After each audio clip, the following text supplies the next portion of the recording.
Donc, bonjour à tous, comment allez-vous ce matin?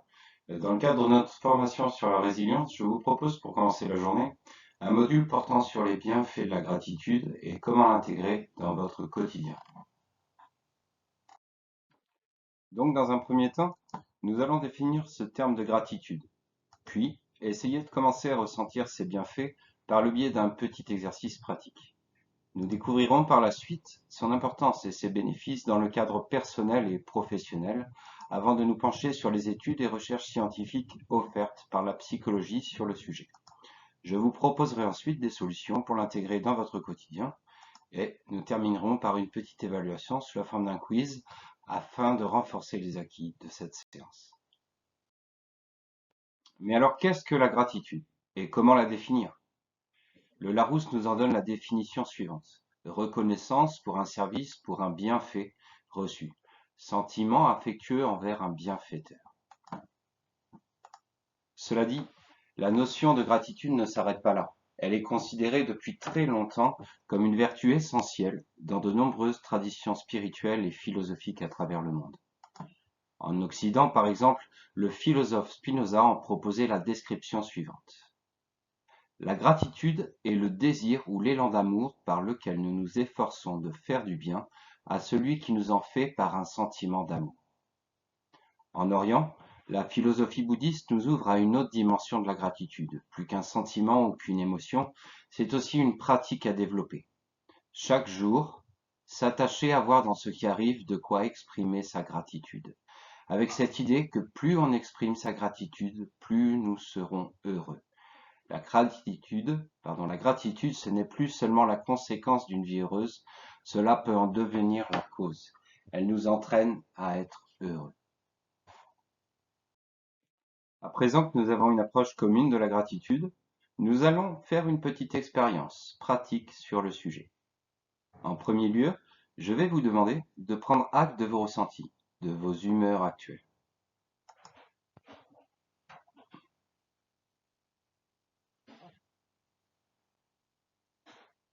Ça va, tout le monde y est?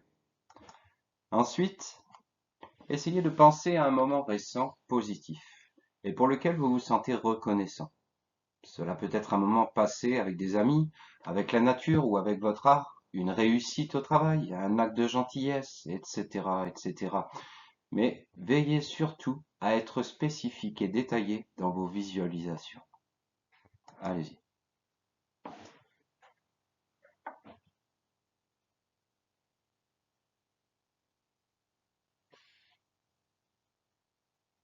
Vous y êtes? Vous pouvez garder cela pour vous, hein. Il n'y a pas d'obligation de le partager. Je vous propose maintenant de prendre un instant pour noter 3 choses pour lesquelles vous vous sentez reconnaissant. Il n'y a pas de notion de période pour cette fois-ci, cela peut être récent ou non. Veillez toujours à être spécifique en revanche et détaillé dans vos réponses en essayant de visualiser pleinement l'instant. C'est à vous.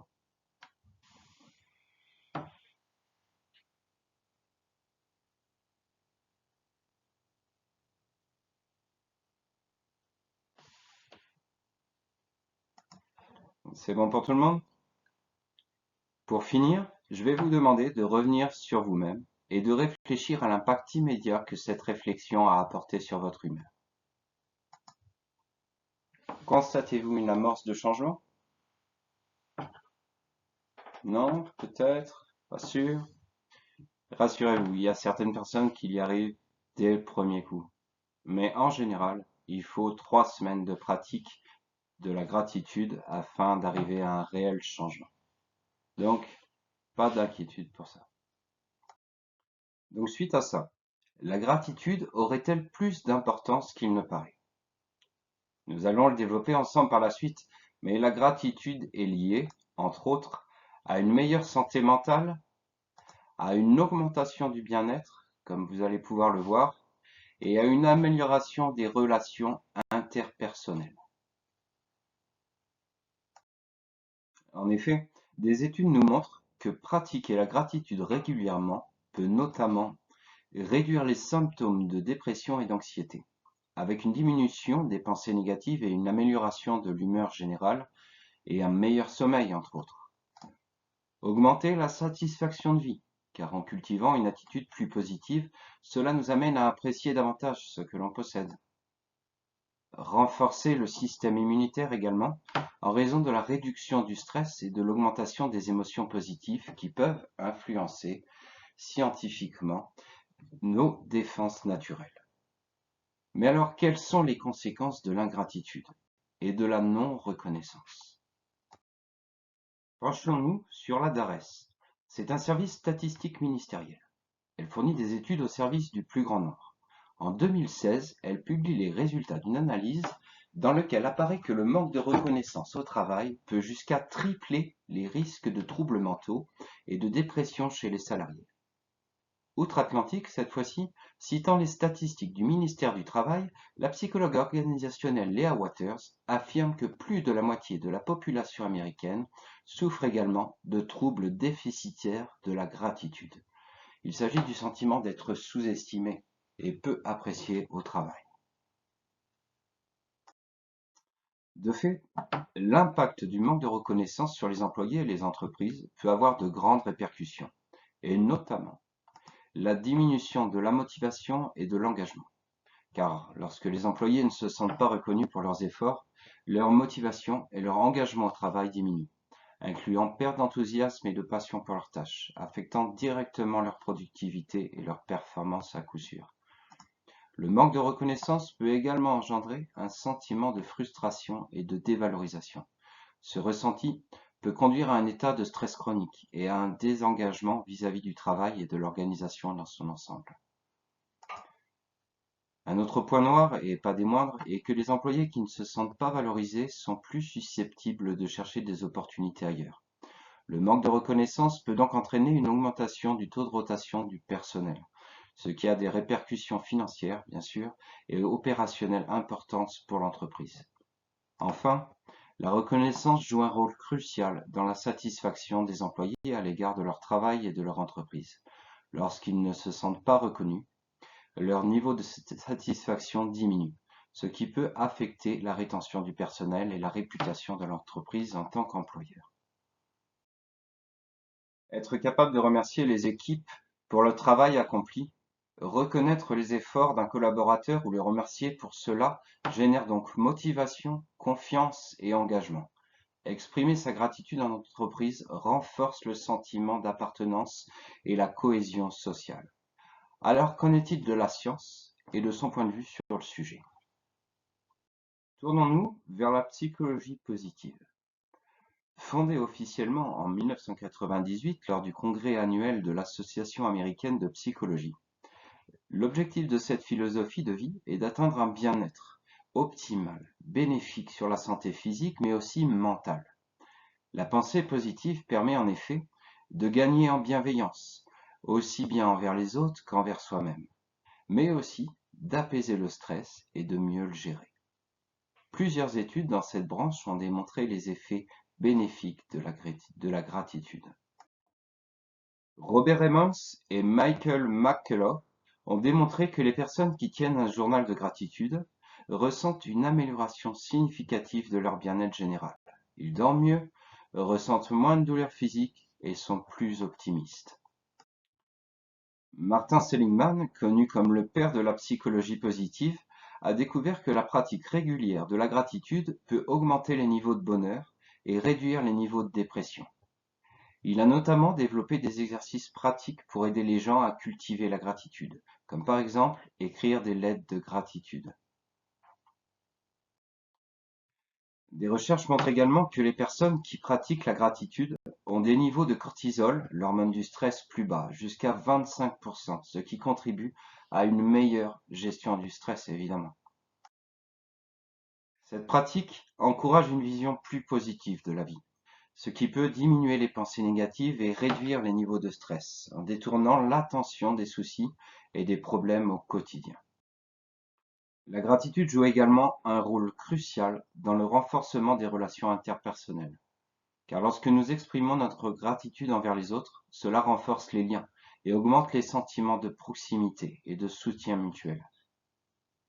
De mon côté, je vous encourage à exprimer régulièrement votre gratitude à vos proches, à vos collègues, à vos amis, Cela peut vraiment aider à construire des relations plus positives et plus harmonieuses.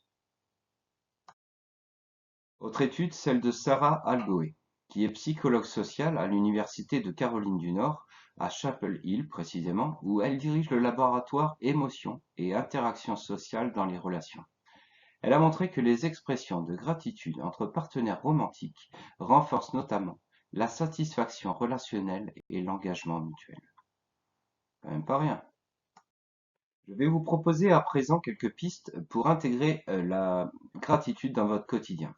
Nous allons revenir sur le journal de gratitude évoqué tout à l'heure en citant Robert Emmons et Michael McCullough.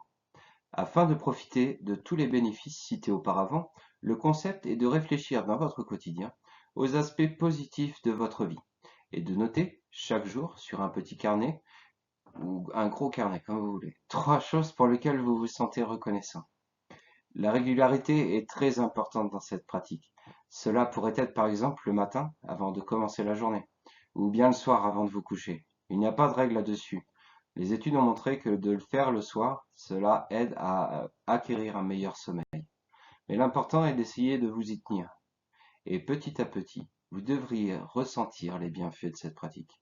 Je vous disais tout à l'heure, environ 3 semaines pour commencer à ressentir des bienfaits. Existerait-il des solutions pour le travail? Puisque je sais que nous avons un chef d'entreprise parmi nous, je vais vous proposer quelques pistes pour augmenter le sentiment de gratitude au sein de votre établissement. Que ce soit pour reconnaître le travail accompli par un collaborateur en particulier ou saluer l'équipe au global, les réunions d'équipe permettent de ritualiser la reconnaissance au travail et de créer une véritable cohésion. Deuxièmement, un juste salaire ou bien des primes basées sur des objectifs tant quantitatifs que qualitatifs demeurent une bonne manière de témoigner de votre gratitude envers vos collaborateurs. La pratique du feedback également permet de favoriser les relations interpersonnelles au sein de l'équipe et d'optimiser les performances individuelles et collectives. Profitez des moments informels pour parler du plan de carrière de chacun, de leurs ambitions, de leurs envies.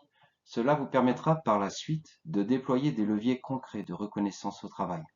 Formation, augmentation de salaire, perspective d'évolution dans l'entreprise, etc. À vous de le voir. Enfin, en co-construisant avec les salariés les objectifs de l'équipe, les décisions à prendre et les plans d'action à mettre en place, vous reconnaissez leur capacité à participer à la stratégie d'entreprise et augmentez de fait leur motivation. J'espère que cette approche de la gratitude vous a inspiré. Donc voici un petit quiz sur le sujet pour conclure. Je vais vous laisser 5 minutes environ pour y répondre et nous ferons par la suite une correction collective pour conclure ce module. Allez, c'est à vous.